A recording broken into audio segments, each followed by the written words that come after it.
buenas tardes. Estamos tomando información. ¿Qué tal, amigos de Radio Iniciativa Social? Bienvenidos nuevamente a nuestra programación tan variada como solo lo puede tener la primera y única radio verde del Perú. Son las 4:30 de la tarde, hora de Perú, y pasamos a nuestros siguientes programas: Energías Renovables, a cargo de la conducción de nuestro gran amigo Abel Castillo. Estimado amigo Abel, adelante con su programa Energías Renovables. Muchas gracias. Quería informar que hemos recibido algunos correos a raíz de que ha habido una reunión de los altos dignatarios del mundo para postergar el uso de los combustibles fósiles por 85 años. Entonces nos han dicho que remarquemos bien lo que es la contaminación del aire, sus consecuencias, que remarquemos bien el cambio climático y que también las energías renovables, porque es importante, por este grave problema que hay de la contaminación en el mundo, tratar de fortalecer el conocimiento de estos hechos. Entonces, comenzando con la contaminación del aire, en el mundo entero ya hay graves problemas por la contaminación del aire. Por ejemplo, en Europa mueren 475.000 personas cada año, según la Agencia Ambiental Europea. Y esto es producto de dos problemas: de la contaminación del aire y la contaminación de los ruidos, ¿no? Entonces, ya está comprobado este hecho, y esto se debe básicamente a los combustibles fósiles que se usan tanto en los vehículos como en las industrias o en los motores que se usan en las ciudades. Entonces, los más afectados son las personas de las ciudades, ¿no? Entonces, en eso tenemos consideración. Y acá en Lima, también, Lima, como dijimos la vez pasada, es la ciudad más contaminada de América Latina. Acá tengo los informes, y es contaminada por los combustibles fósiles, ¿no? Y esto está causando un promedio de 6.000 a 7.000 muertos al año, según un informe de la Organización Mundial de la Salud. Y cuando vino un especialista de Brasil y le mencioné esto en una reunión que tuvimos, promovida por la Konrad Adenauer, él me dijo que en Campinas están muriendo 9.000 personas al año por este hecho. ¿Podrías explicar eso un poquito mejor? O sea, ¿qué clase, digamos, o sea, no es una relación directa, digamos, ¿podrías explicar un poquito cómo puede ser eso de que una mortandad tan alta, digamos, debido a la contaminación? ¿Qué clase de enfermedades se producen? Bueno, cuando nosotros tenemos que... Voy a adelantar un poquito lo que ya más adelante estaba previsto, ¿no? Entonces, cuando nosotros respiramos el aire no es 100% oxígeno. Para los que piensan así están equivocados. El aire tiene un 21% de oxígeno y 78% de nitrógeno y una pequeña proporción de argón, ¿no? Entonces, ese es el contenido, la caracterización química del aire. Pero si nosotros a ese 21% de oxígeno lo desplazamos, ¿no? Y consumimos los residuos de los combustibles fósiles, que son el dióxido de carbono, azufre, que es la mala refinación en las petroleras, porque está prohibido permitir el azufre en los combustibles, pero acá en el Perú se ha usado de largo ese tema. Entonces, el dióxido de carbono más el azufre más diferentes otros contaminantes que arrojamos a la atmósfera, nosotros lo respiramos y no tomamos conciencia de ese hecho. Por eso yo recomiendo en los paraderos de los ómnibus, donde las personas están acumuladas y demoran en subir a los carros 10 minutos, 15 minutos, sobre todo en las horas puntas, que agarren un pañuelo, ¿no? y traten de filtrar el aire que están en esos paraderos, porque cada auto que pasa, y acá tenemos autos usados que se les permite todavía circular, o ómnibus usados, entonces les está arrojando estas sustancias contaminantes. Son micropartículas entre 2.5 micras y 3 micras, y de 10 a 12 micras de tamaño. Las de 10 a 12 micras son filtradas por los pelos de la nariz. Los pelos de la nariz no existen por gusto, existen para filtrar en forma natural estas partículas de 10 y 12 micras, que podrían ser las del polvo, ¿no? Entonces, pero estos contaminantes pequeños de 2.5 micras a 3.5 micras no son filtrados por los pelos de la nariz y pasan directamente a los pulmones. y se fijan en los pulmones, en los alvéolos pulmonares. Entonces la persona va respirando esto meses, días, meses, años, y de repente se da con un problema que los pulmones los tiene negros y nunca ha fumado. Él dice, pero doctor, ¿por qué me sale el pulmón negro si yo nunca he fumado? No he practicado el tabaquismo. Sí, pero aunque usted no fume, ya se ha enfermado. No se le explica con mayor detalle, como nosotros lo estamos explicando. Entonces esta persona a los 2 o 3 meses muere. Yo he tenido 2 familiares que han muerto por esta causante. Entonces eso tenemos que tener con mucho cuidado y mucha responsabilidad. Lo vamos a analizar un poquito más en detalle adelante. A ver, sí, perfecto. Sino que gracias a la pregunta de acá del amigo Quiapa estoy adelantando. Okay. Bueno, el mundo desde 1750, el siglo XIX, el siglo XVIII, el siglo XIX y el último siglo XX, ha abusado, ha arrojado millones de toneladas de contaminantes a la atmósfera, alterando su conformación y contenido, ¿no? Entonces, esta alteración ha dado como consecuencia que se ha afectado el comportamiento de la Tierra frente al Sol, ¿no? Y ha causado 3 graves problemas. Uno de los problemas primeros es que se ha destruido la capa de ozono. Estos contaminantes han destruido la capa de ozono que nos protege de los rayos ultravioleta. En segundo lugar, ha causado los gases de efecto invernadero, han causado el cambio climático, que es lo que vamos a hablar ahora con más claridad. Y en tercer lugar, ha causado graves enfermedades a las personas, como la que he relatado al comienzo, gracias a la pregunta del amigo Quiapa. Entonces, si no tenemos conciencia de estos hechos, no podemos hacer nada, ¿no? O sea, tenemos que ser unos voluntarios activos ambientales para exigir que se cumplan las reglas ambientales y no nos haga tanto daño como nos está haciendo ahora. ¿Cuál habría que cumplir ahora? Por ejemplo, que se revise bien el control de los automóviles y ómnibus que están arrojando demasiados contaminantes. En Europa hay un control muy estricto, se les exigir filtros especiales para evitar una gran contaminación, y a pesar de eso hay 475.000 muertos por el aire. Bueno, Europa tiene millones, pues, y tiene un desarrollo industrial muy grande, ¿no? Superior al de América Latina.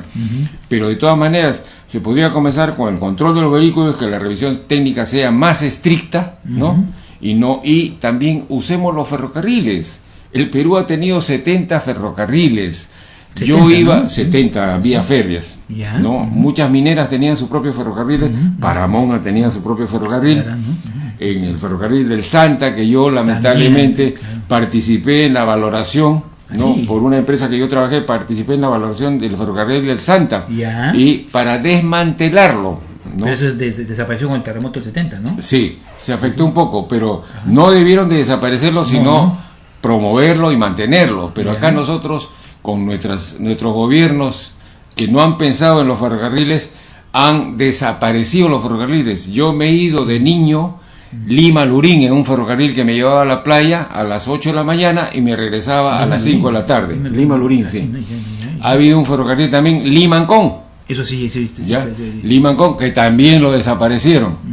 Y finalmente el ferrocarril que existe es para transporte de minerales, el Lima-Oroya, Huancayo, que va una vez al año a Huancayo. Nosotros somos... Una vez al año, ¿no? Sí, una vez al año.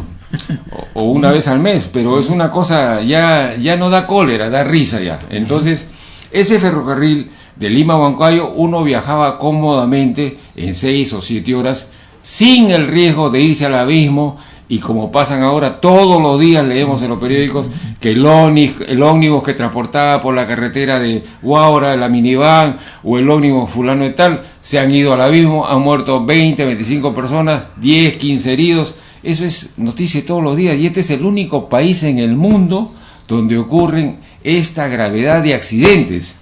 Se arreglan las carreteras, sí, pero para los autos, para los ómnibus, pero no se piensa en hacer vía férrea.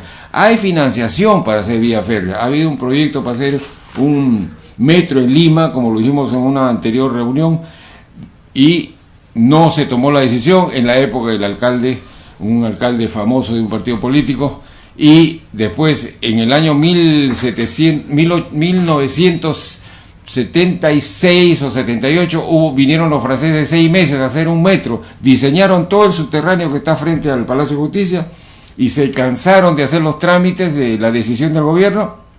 Los chilenos se enteraron y se lo llevaron a Chile, ahí hicieron el metro. Entonces esas son cosas que tenemos que tener en conciencia, que tenemos que luchar porque se establezcan los ferrocarriles con concesión. Proinversión concesiona mineras, concesiona petroleras, concesiona puertos, lo que sea, pero no concesiona ferrocarriles. ¿Por qué? ¿Por qué no concesiona? ¿Hay intereses creados? A ver, analicemos pues. Ahora, el Perú necesita un ferrocarril de Tumbes a Tacna. Hasta ahora no hay ni un proyecto para hacer ese ferrocarril. Están pensando en hacer un metro limitado, cuando lo que necesita Lima es un ferrocarril subterráneo 20 metros bajo tierra, que no va a afectar la superficie, porque ahora hay una tecnología de punta, que hay una máquina que hace el hueco, mete el concreto y va avanzando el ferrocarril 20 metros bajo tierra sin afectar, y es un ferrocarril de alta tecnología. Ya en el mundo hay mucha tecnología. Te escucho. Muy interesante, muy interesante. Lo que pasa es que nos queda poco tiempo y habías empezado con un tema de inicio, que era esta reunión mundial, digamos, el tema de las energías renovables. Sí. Quería pedirte, preguntarte, digamos, ¿qué nos ibas a decir sobre eso? Que creo que nos hemos... ¿Entramos al cambio climático o la energía renovable? Perdón, como tú quieras. Porque yo quería arrancar un poco con el cambio climático, que no es aceptado por el mundo todavía, con una gran responsabilidad por las graves consecuencias que está ocasionando, porque como dijimos en un comienzo, el cambio climático fue escondido muchos años porque no se quería afectar a la industria petrolera. Entonces, ha demorado en tomarse esta determinación. Las consecuencias del cambio climático, las inundaciones, los cambios de clima y todo lo demás, recién ha tomado conciencia la humanidad del cambio climático y ya no puede dar marcha atrás en este conocimiento. Entonces, eso es irreversible, ¿verdad? Ya es irreversible el cambio climático. Hay algunos círculos en algunas partes del mundo donde todavía hay gente que objeta, digamos, la existencia del fenómeno del cambio climático, ¿no? Claro, hay sitios eso, ¿no? en el mundo, claro, hay sitios, pero eso está promovido por la mala prensa, pues. Pero ya la prensa mundial ya está aceptando el cambio climático como una consecuencia. Lo dijimos acá, porque ha variado el cambio de clima. Acá en Lima nomás, nosotros vamos de un distrito a otro, hay sol en un distrito y hay una llovizna en otro distrito. Eso no era normal en Lima. En Lima tenía una llovizna permanente en todos los distritos. Ahora ya ha variado. Ha afectado también la agricultura, porque la agricultura se siembra en el solsticio, se cosecha en el equinoccio, ¿no? Y no se ha alterado eso, el ritmo de la agricultura, y ya hay variedades de clima que están afectando la producción agrícola. ¿A quién afecta? A los agricultores, y nos va a afectar a la alimentación también, ¿no? Y también, bueno, lo dijimos la vez pasada, está en peligro la alimentación de los seres vivos del mar, porque está provocando una acidificación de los mares. Acá tengo los informes. Una acidificación de los mares por el cambio climático y la contaminación. ¿Puedes explicar eso un poquito? Claro. Ya ha habido estudios que han determinado que existe una acidificación de los mares y que si esta crece más se va a alterar, porque el mar tiene una parte que es verde y una parte que es fauna, o sea, pequeña. Hay una microfauna y hay una microvegetación, que son pequeños microorganismos vivos que se llaman el plancton, el nécton y el becton, que sirven para la alimentación de los peces, ¿no? Entonces los peces comen estos productos, que es una biomasa que existe en grandes cantidades en el mar peruano, que es bendecido por Dios y la naturaleza. Entonces esa acidificación podría alterar la reproducción de estos microorganismos que sirven de alimentación a los peces, podría alterar a los peces. Por ejemplo, ha habido una sobrepoblación de peces de bonito en el sur, en Pisco, y que ha permitido que también producto de los cambios que están. Claro, pero nos ha beneficiado en parte porque como se corre la corriente y el clima, entonces se han reproducido en el sur, en Pisco, en Cañete, y ha habido, gracias a ese beneficio que no nos ha perjudicado, sino hemos podido retornar al consumo del bonito y el consumo de otros peces. ha bajado el precio del bonito a 5 soles, bueno, ahora ha subido a 10, no sé por qué, o estarán usándolo. Las empresas harineras querían consumir el bonito para harina de pescado, o sea, degradar el pescado. El Perú degrada su producción pesquera en vez de pensar en alimentar a su población. Nosotros con la producción de pesca podríamos alimentar a toda Sudamérica. A ver, quería hacerte unas preguntas. Sí. Hablaste del tema del el cambio que se percibe, digamos, que es perceptible para todos los que estamos en Lima. Y Lima tiene un clima bastante nítidamente, digamos, es templado y es un clima que es bastante estable a lo largo del año, digamos. Sin embargo, es evidente que hay cambios en la composición del clima, pero quería mencionar de que hay que tener cuidado porque también está el fenómeno del Niño, digamos, que no necesariamente es causado por el cambio climático, sino que tiene una lógica diferente. Se afirma que hay un fenómeno del Niño leve en estos momentos en el país. Claro, hay el fenómeno del niño y el fenómeno de la niña también. Claro, el ENSO. Y ya eso, bueno, eso ya siglos atrás, los pre-incas incaicos ya sabían que había este fenómeno del niño y tomaban sus precauciones, pues, ¿no? ¿Cuál es la precaución? La reserva de los alimentos. Lamentablemente, algunos gobiernos no se preocupan en hacer reserva de los alimentos. Nosotros hemos vivido, como tenemos una costa desértica, la naturaleza nos ha proveído un mar que nos provee pescado. No solamente pescado, hay algas, ¿no? Hay manglares, hay moluscos que tenemos que evitar que se contaminen para poder tener una alimentación sana. La alimentación del mar es la más sana del mundo. No sé por qué nosotros comemos tanto pescado cuando tenemos un mar rico, que debemos de exigir que no se exporte el pescado a 56 centavos el kilo, cuando debería de beneficiar a todos los peruanos de la costa y promover cadenas de frío. Yo era representante de una empresa de cadena de frío del Japón. El gobierno nunca se interesó. Fui al mercado de frutas a plantearle un almacén de frío, ¿no? Por la Maicon, que era la empresa japonesa, pero nunca se interesó el Ministerio de Agricultura en hacer esta compra o esta concesión que podría beneficiar, pero sí se interesó muy bien en instalar una planta nuclear para irradiar los productos agrícolas, ¿no?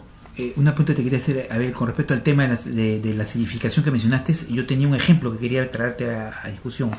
El caso del mar de Coral, que está al noreste de Australia.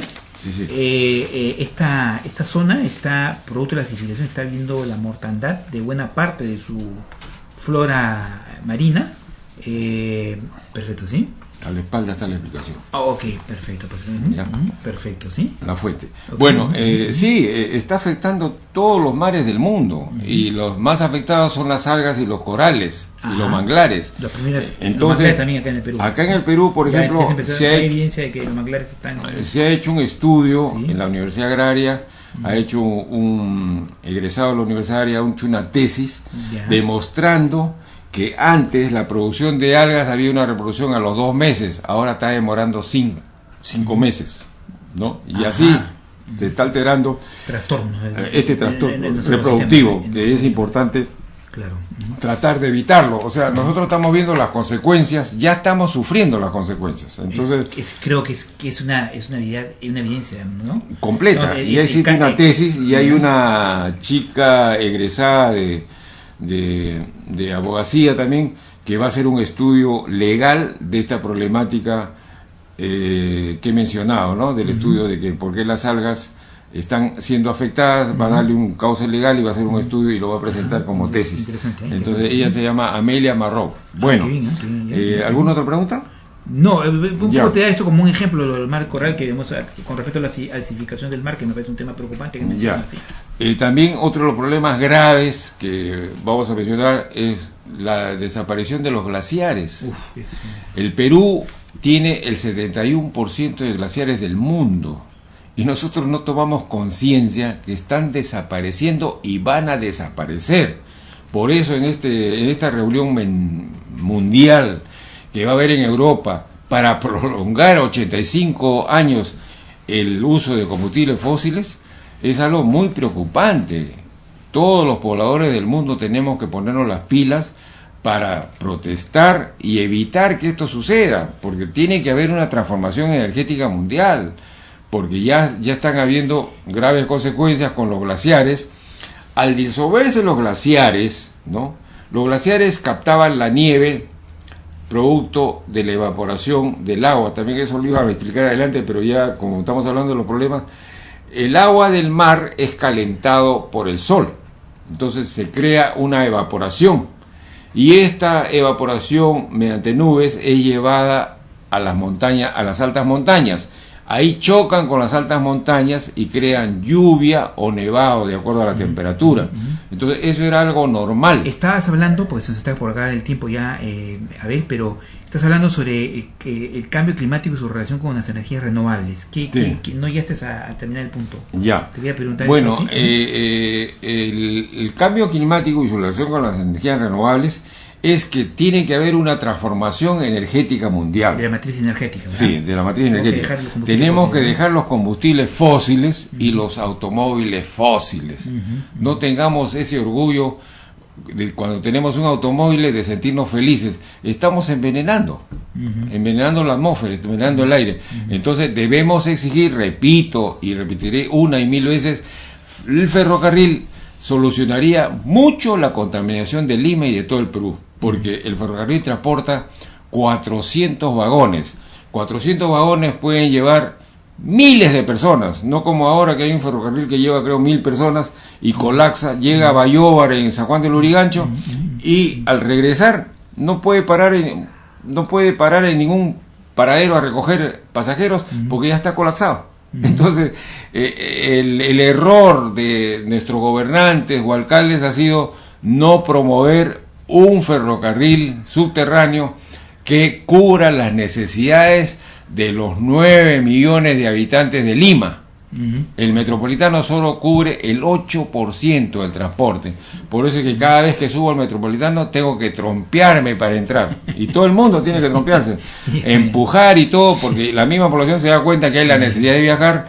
Y si uno llega tarde a su trabajo con 20 minutos, 30 minutos de retraso, le cuentan a veces una hora o un día, depende de la empresa. A ver, te pido mil disculpas, estamos al final del programa. Ya. El tiempo se va volando. Ya. Hay otro programa después. Sí. Ya. Se va volando, ¿sí? Ya. Algo final que quiere decir, porque quedan 30 segundos para poder. Ya. Y quiero recomendar que las energías renovables son básicamente creadas para evitar este climático y este gran problema que hay. Y básicamente el sol provoca varias energías renovables, ¿no? Aparte que nos da una energía fotovoltaica y una energía térmica que sirve para calentarnos o transformar electricidad en la fotovoltaica, el sol provoca la energía eólica. ¿Cómo la provoca? Porque el sol, al calentar la superficie de la Tierra, los aires calientes suben y por la presión de los aires se transforma en viento. Entonces ya el sol provoca. Y ya en el siglo pasado se usaba mucho la energía eólica en los barcos de vela. Colón vino en un barco de vela usando la energía eólica. También los molinos de viento molían granos y también era para bombas de agua. Así también como la energía eólica, la energía hidráulica también es provocada por el sol, porque al provocar la evaporación de los mares, esta lluvia cae en las montañas y de ahí se forman caudales de río que van a generar a la larga, orientados por el hombre, en energía hidráulica, ¿no? Entonces el sol pertenece o funciona beneficiándonos a nosotros, y esto hay que recuperarlo y tratar de mantenerlo. Excelente, hay toda una línea de trabajo sobre eso, pero estamos ya al final del programa. Nuestro amigo Troy nos está haciendo señas aquí que tenemos que terminar el programa. Por favor, te pido mil disculpas por esta interrupción. No hay ningún problema. No sé si quieres despedirte del público antes.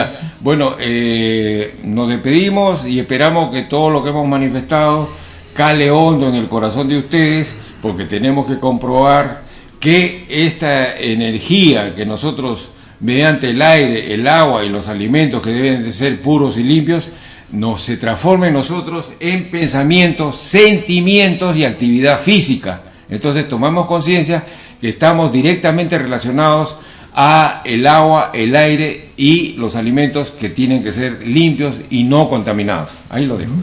Bien, amigos, esto fue el programa energías renovables. En la conducción, nuestro gran amigo Abel Castillo. Los invitamos a sintonizar nuevamente este interesantísimo programa todos los viernes de 4:30 de la tarde hasta las 5 de la tarde. Gracias por su sintonía y será hasta el próximo viernes, amigos. Hasta pronto. ¿Cuántos minutos hemos consumido?